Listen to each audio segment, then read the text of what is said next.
Buenos días, mi nombre es Gabriel Estrella y en este video veremos cómo realizar la práctica de síntesis de cloruro de cobre 2 y cuantificación del cloruro de cobre 2 por electrogravimetría en una solución. Por tanto, dividiremos el video y los materiales utilizados en dos partes. La primera consiste en la síntesis del cloruro de cobre 2 y la segunda en la cuantificación por electrogravimetría de este compuesto. Para la síntesis del cloruro del cobre 2 se utilizó como material el ácido muriático, que es el ácido clorhídrico de toda la vida, agua oxigenada o peróxido de hidrógeno y alambre de cobre. El ácido muriático se puede conseguir en cualquier ferretería, mientras que el peróxido de hidrógeno en cualquier fantasía o farmacia, mientras que el alambre de cobre se puede conseguir en casa fácilmente, o se puede comprar en una ferretería, por lo menos 2 pies, que es lo que más se necesita. También se utilizaron unas botellas de vidrio donde se llevaron a cabo las reacciones. Esta parte se debe tener mucha precaución, ya que fácilmente se puede contaminar la muestra o acidificar demasiado, y en casa es difícil tener el material suficiente para neutralizar una muestra de cloruro de cobre acidificada. El proceso que me funcionó fue oxidar el cobre con agua oxigenada y luego vertir ácido hasta que desapareciera la turbulencia del óxido de cobre en la solución y esta quedara de un color más o menos azulado, o sea, verde azulado. Hay que tener mucho cuidado con el cobre que se desea utilizar, ya que hay alambres donde este elemento no viene puro. O puede ser una aleación o puede estar contaminada la muestra. La mejor forma de saber si el cobre que podemos utilizar es bueno es tomar un poco de alambre y vertir ácido muriático puro sobre él. Si no hay reacción, pues ese cobre es el que debe ser utilizado. Si existe una reacción química, pues no se debe utilizar ese cobre. Esto se debe a que naturalmente el cobre y el ácido clorhídrico no reaccionan de forma espontánea. Así que a partir de esa premisa, la ruta sintética que se utilizó para hacer el cloruro de cobre 2 se puede definir en dos principales reacciones.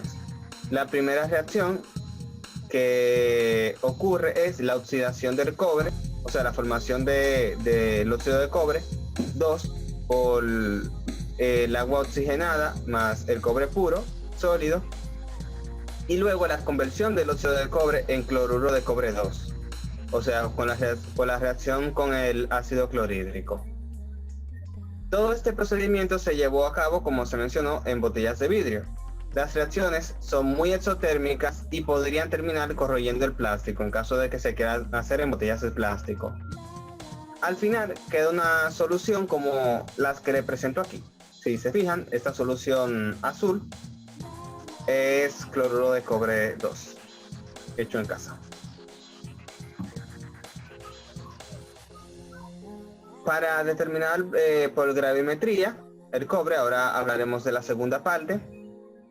Para determinar gravimétricamente el cobre se utilizaron los siguientes materiales: 2 electrodos de grafito, 2 ganchos para el cabello, alambre de cobre, una fuente de 12 voltios a 2 amperes, una balanza, una cantina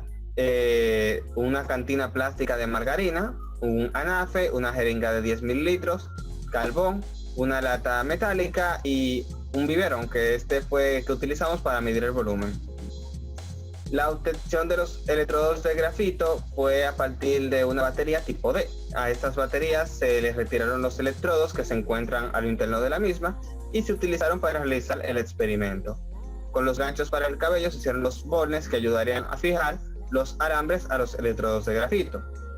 Para que la fijación fuera correcta, o sea, fuera una buena transferencia de corriente, se colocó un poco de silicón caliente en la parte donde se iba a enganchar el borne y el electrodo. Después todo esto se montó en el envase plástico de margarina y queda como se muestra a continuación. Aquí tenemos nuestra celda electrolítica.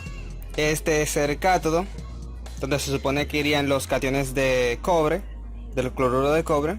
Aquí se reduciría el cloro a cloro gaseoso. Y para medir nuestra solución de cloruro de cobre, vamos a utilizar este recipiente, este biberón que puede medir volúmenes hasta 280 mililitros. Luego, con el montaje preparado, con ayuda de un biberón, se midieron 600 mililitros de la solución de cloruro de cobre 2, anteriormente preparada o sintetizada. Luego se colocó esta solución en un lugar aislado y se procedió a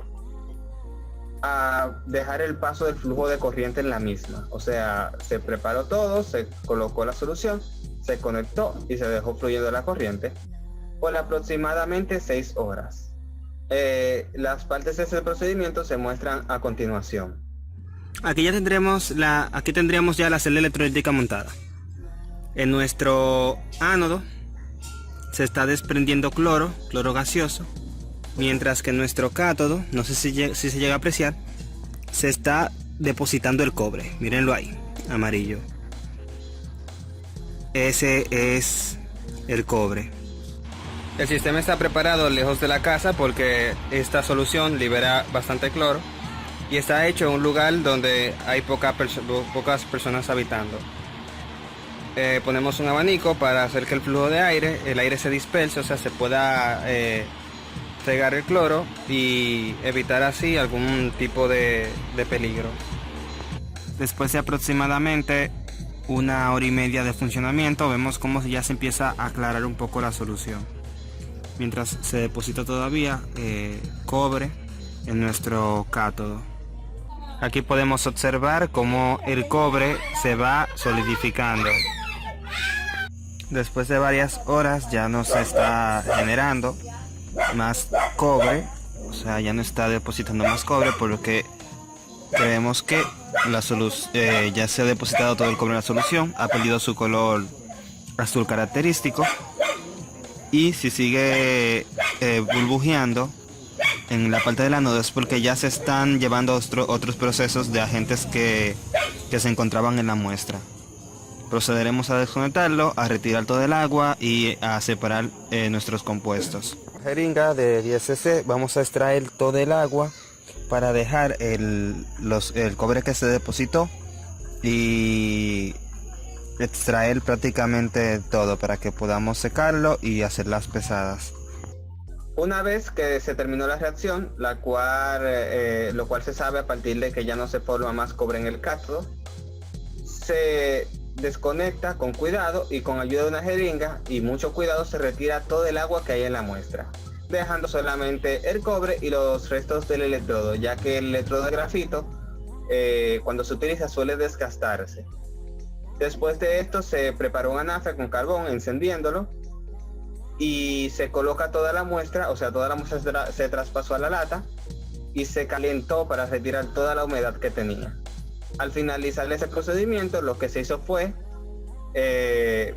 pesar nuevamente en la balanza el cobre con el electrodo de grafito, el cual se pesó previamente para poder tabularlo, y la cantidad de cobre depositado va a ser igual entonces a la masa del electrodo más el cobre que logramos depositar menos la masa del electrodo. En este caso, cuando hablamos de electrodo nos referimos al cátodo, que fue el único que se utilizó para depositar el cobre, donde se llevó a cabo la reacción de reducción.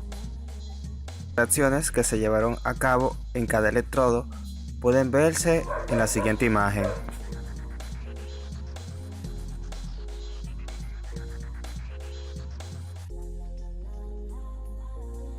Ahora bien, surge la pregunta de cómo se determinará la concentración de cobre en la muestra a partir de los datos que hemos obtenido experimentalmente.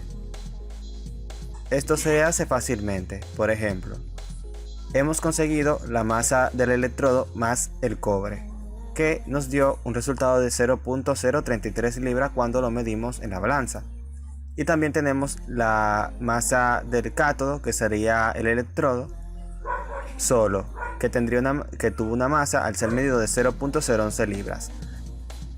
Al quitarle a la masa del electrodo más el cobre, la masa del electrodo, nos queda una masa de 0.22 libras, que sería la masa del cobre. Este equivale a 9.98 gramos de cobre que se depositó en el cátodo. Dividiendo esta masa por el peso molecular del cobre, obtenemos los moles de cobre, que fueron 0.157 moles. Si dividimos los moles obtenidos entre el volumen de la disolución en litros, que fueron 0.68 litros que medimos, obtenemos la concentración en mol por litro o molar de cobre, que es 0.231 mol por litro.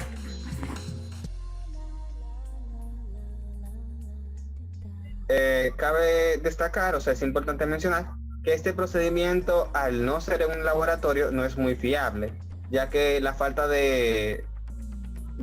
ya que porque teníamos muestra de cobre oxidada y además las balanzas que utilizamos no eran analíticas, no eran balanzas de precisión, el resultado de concentración quizás difiere un poco o difiera bastante del resultado real, hay que tener eso en cuenta.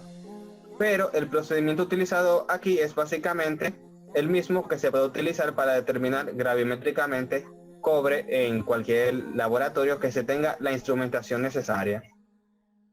Entonces eso sería todo. Gracias por ver el video.